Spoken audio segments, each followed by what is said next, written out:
On a late-night stage built to make everyone look charming, one man tried to look impossible.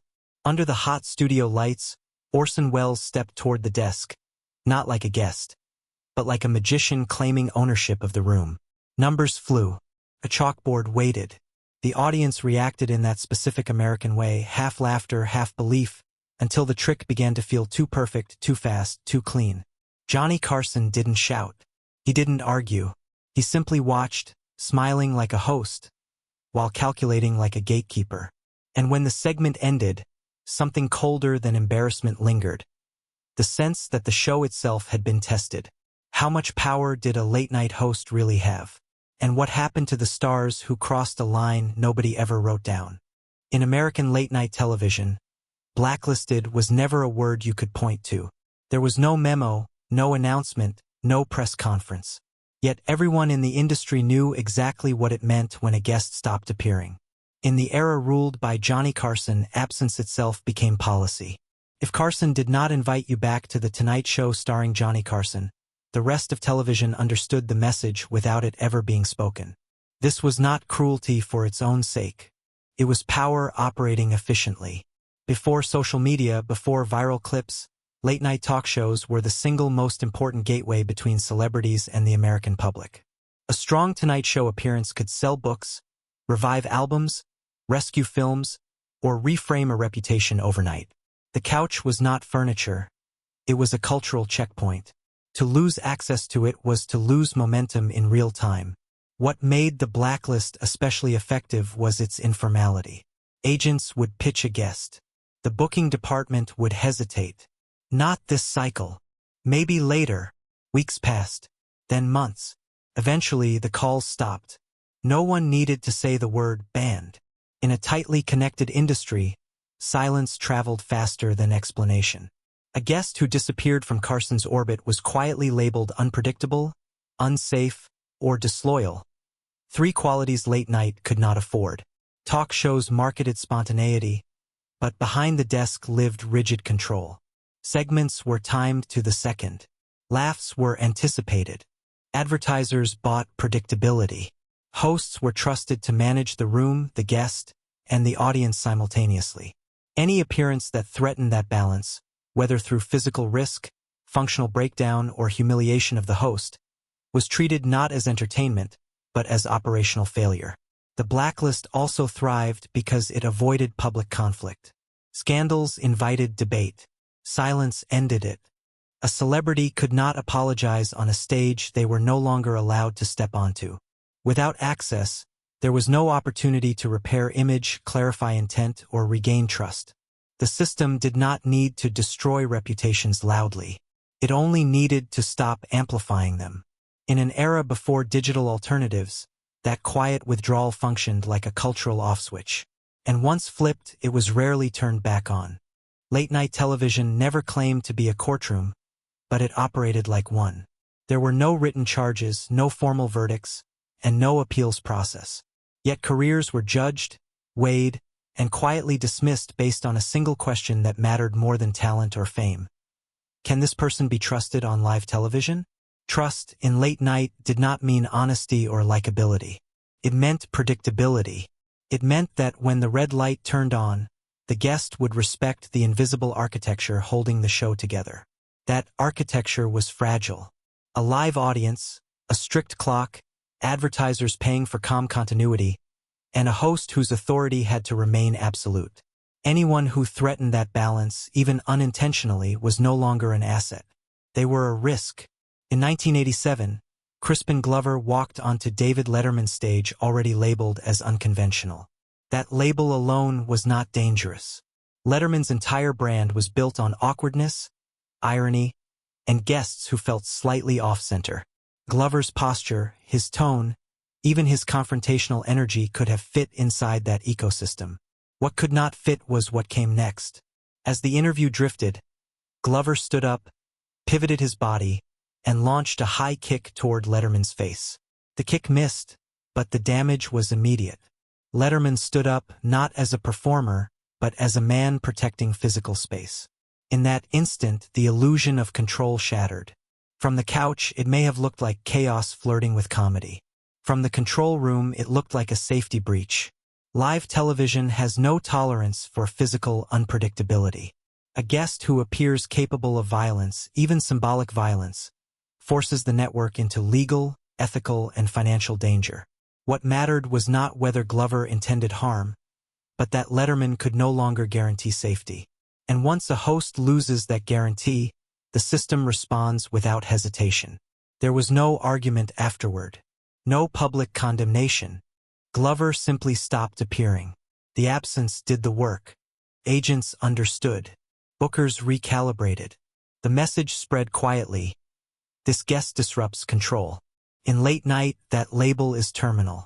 7 years earlier, a different kind of disruption played out on Johnny Carson's Tonight Show. Truman Capote did not threaten the host's body. He threatened the clock. Capote arrived impaired by alcohol, medication, exhaustion, or all three. He slurred. He wandered. He failed to complete thoughts. Carson, a master technician of television, adjusted in real time. He simplified questions. He shortened answers. He tried to keep the segment moving. But the damage was already done. Late night forgives many things, but it does not forgive dead air. A guest who cannot communicate wastes the most valuable currency on television. Minutes. The difference between being high but functional and incapacitated is the difference between usable television and collapse.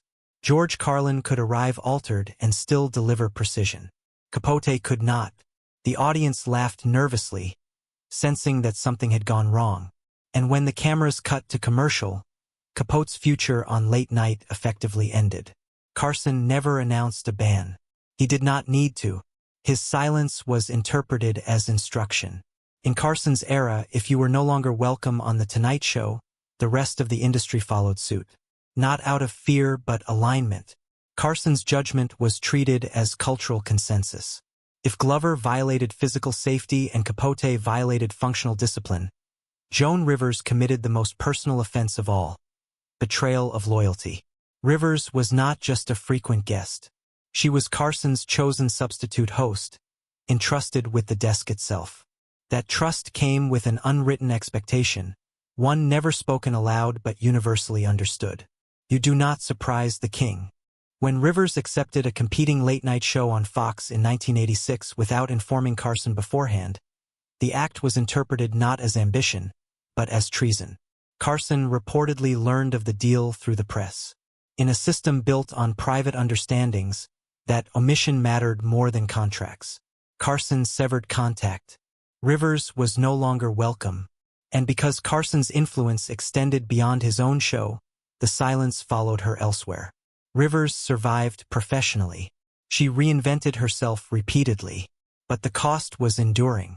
For decades, she spoke about the emotional damage of being cut off. Not because her career ended, but because the platform that had legitimized her was gone. The blacklist did not destroy her visibility. It erased her belonging. Then there is the case that crystallizes the deepest fear of late-night television: humiliation of the host. Orson Welles was not a reckless guest. He was a legend. But during one appearance on The Tonight Show, Welles allegedly staged a demonstration reading minds, solving numbers, with the assistance of planted audience members. Whether the story is fully accurate matters less than why it spread. The implication was devastating. The host had been made to look foolish on his own stage.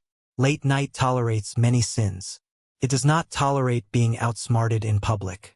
The host's authority is the spine of the show.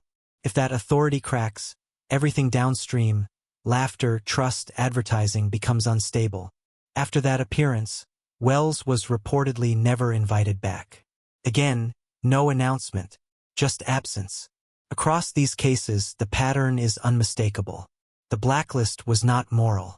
It was operational. Safety, airtime discipline, loyalty, and host sovereignty formed the four pillars of late-night power. Break one and you might survive.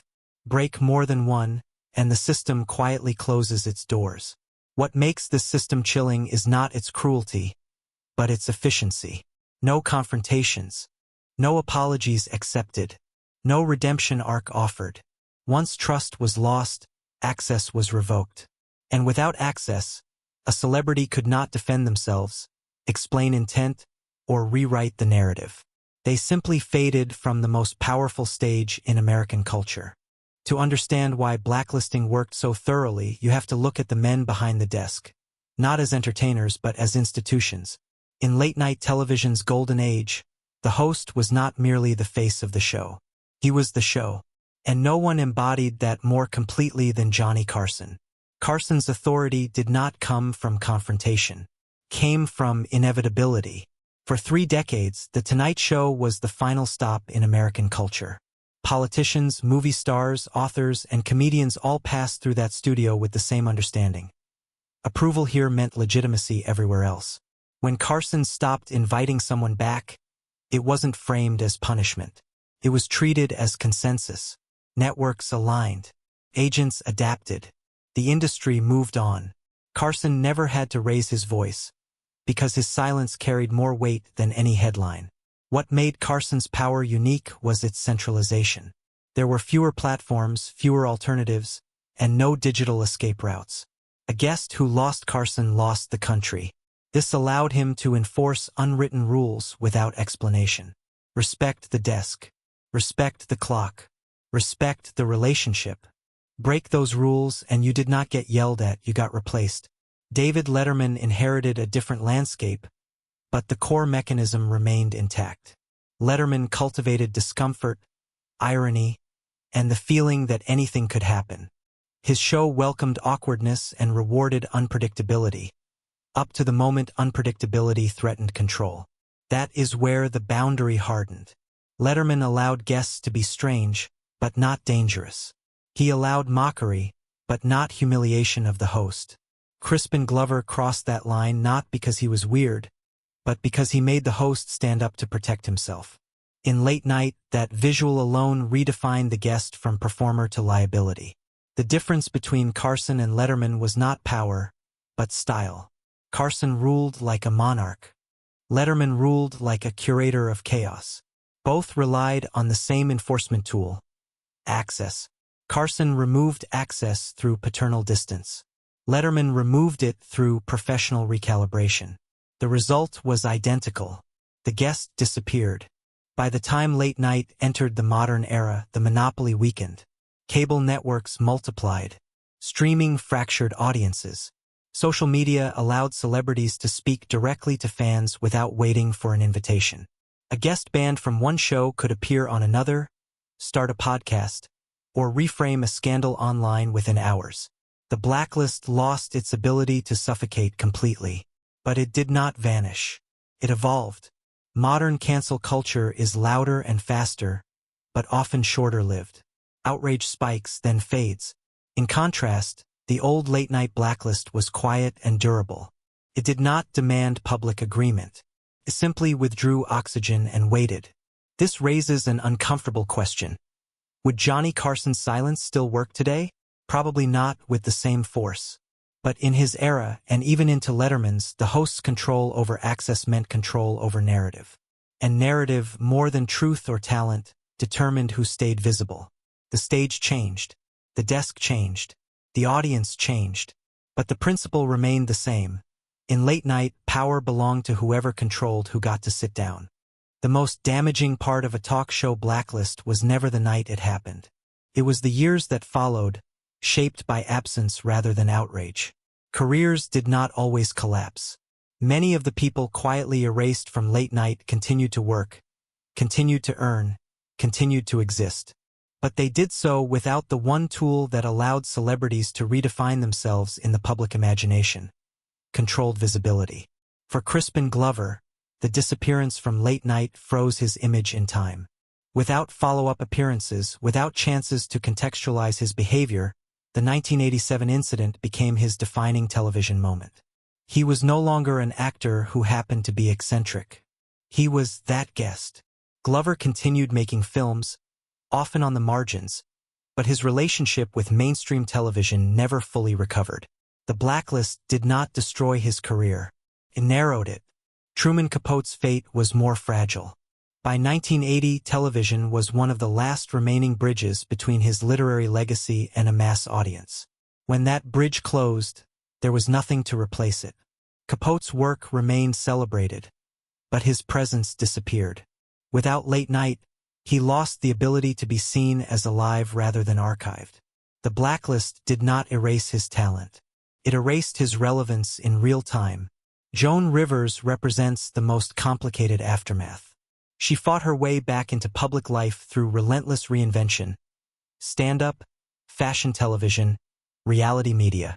Yet for decades, she remained separated from the ecosystem that had first validated her.